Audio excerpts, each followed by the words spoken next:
RJ Programming. Today's presentation covers how Android apps can protect user data using several cryptographic algorithms. I'll begin by explaining what encryption and decryption are, how keys work, and how the role of hashing.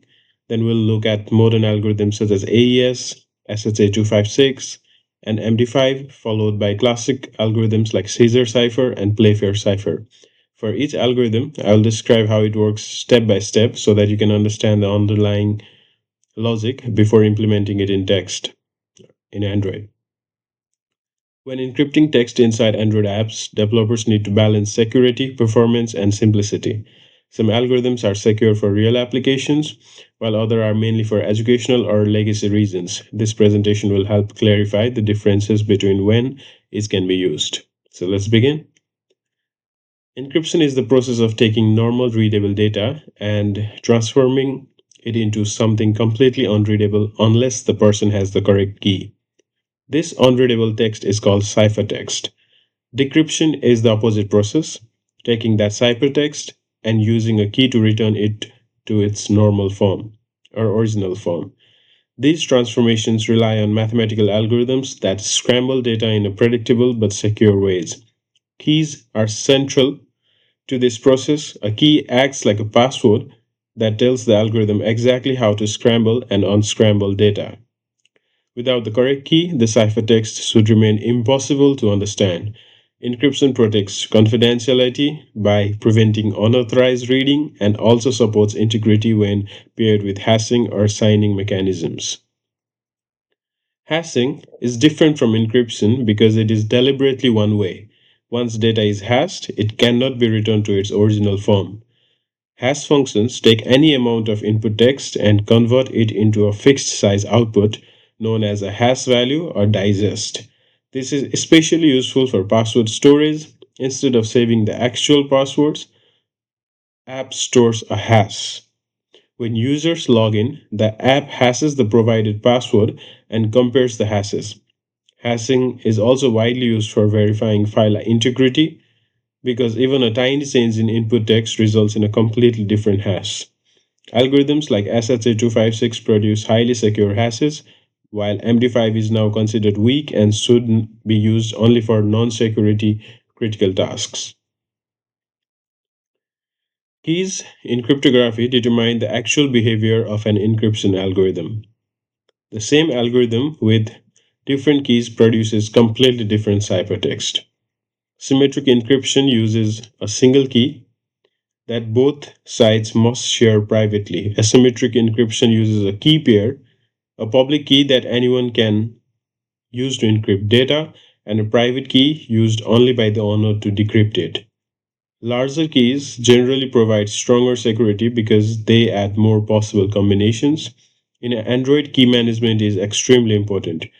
Developers often use the Android key store system so that keys never leave secure hardware and cannot be extracted even if the device is compromised. Understanding key handling is essential for safe encryption. Now, moving on to AES.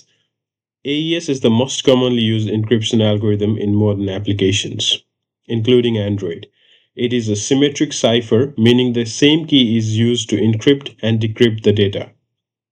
AES operates by breaking data into fixed block sizes and then applying a sequence of transformations known as rounds.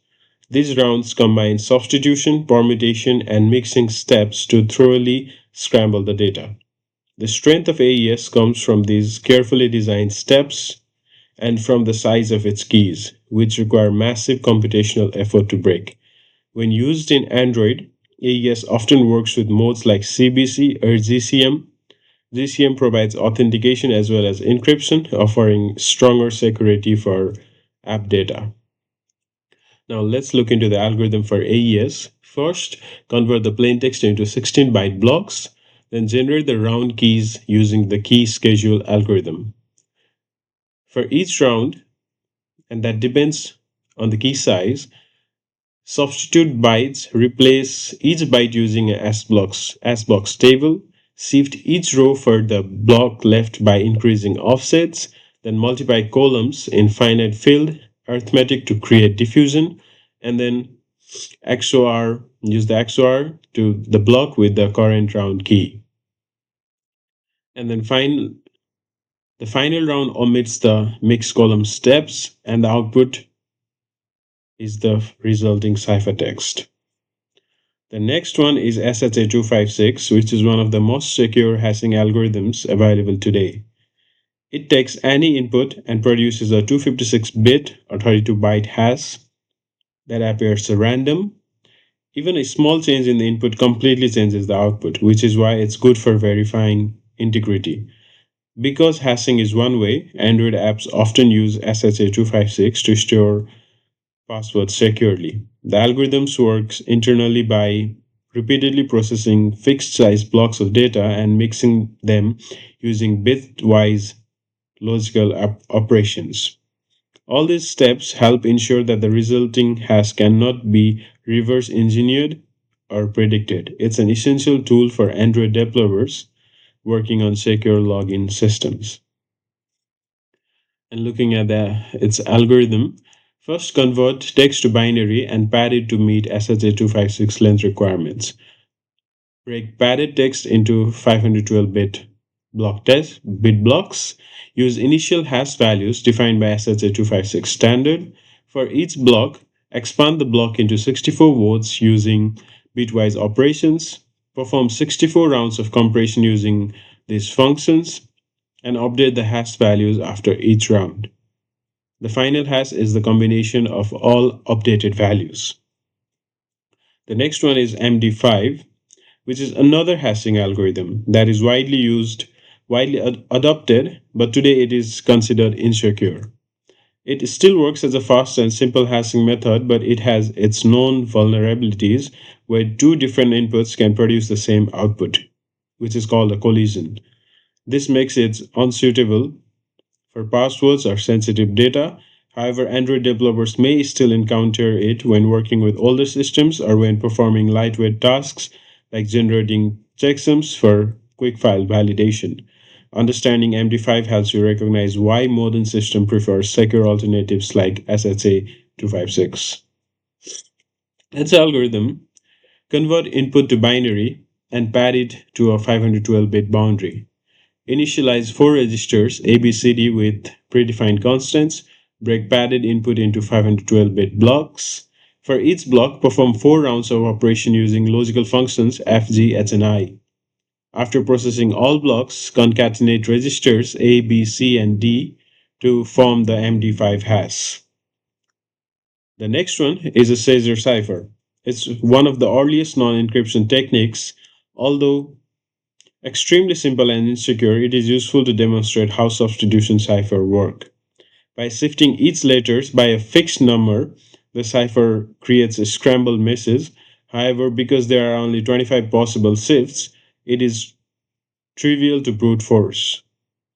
In Android education apps or encryption tutorials, the Caesar cipher is a good teaching tool to help beginners understand the concept of character manipulation and basic encryption logic. The Playfair, before moving on to the Playfair, let's look into the algorithm for Caesar cipher. It's simple. Choose a shift value. For example, let's take 3. For each letter in the plain text, convert it to its alphabetical index. For example, A, which is 0, B is equals to 1. Add the shift value.